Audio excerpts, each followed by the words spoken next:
All right, guys, now we're going to get into the Marinovich-inspired ab work. So on the ball, here we go. So Kyle's going to roll out onto the ball, nice and smooth. Key components here. We come to a nice plank position, shoulders over wrist, active. We're not dropping in and letting the shoulder blades sink. We're being nice and active. Glutes tight, abs tight. And the hips are just off of the ball. A little more advanced, we can walk out a little bit more, but we're going to start by having the hips just off the ball. And we're going to go into the most basic, and that is the knees to chest. So we bring the knees into the chest and bring them in nice and deep. So we get a nice little stretch here, hands nice and active, and then we're just going to roll back out, and we're going to stop right there. We want to be careful not to drop and go that extra bit and start arching. We want to come back to right here, being nice and active with the glutes and the abs, and then we're going to bring those knees back into the chest. Hands nice and active.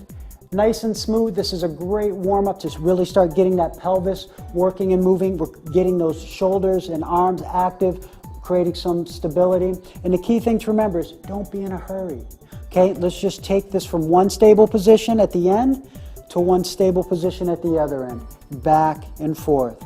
Then as we move into the next few, it's the same setup as the knees to chest, but we're going to shoot these from the other direction with Kyle facing the wall, so you can kind of get from a behind view. Let me get you to spin around real quick there, Kyle, so that you can begin to see kind of the subtle little shift that's going to take place here. So Kyle sets up on the ball just like he did with the knees to chest, but now he's going to do what we call V's, or opposite knees. His right knee is going to come up and in towards. Now he took that nice and wide, but when you're first starting off, as you come back and you go take it to the other side of this V, you can actually come up the middle a little bit more and keep it a little bit tight.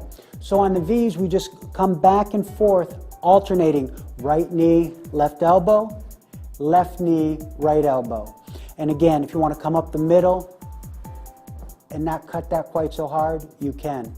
Now, after the V's, then we're going to go into the circles. So the circle starts off looking a lot like the V. That right knee is going to go towards that left elbow, but then Kyle's going to bring it around, and now from here, we just keep it circling around, and he's taking it nice and slow. I would encourage him to pick it up a little bit here, just so it'll make it a little bit easier and smoother.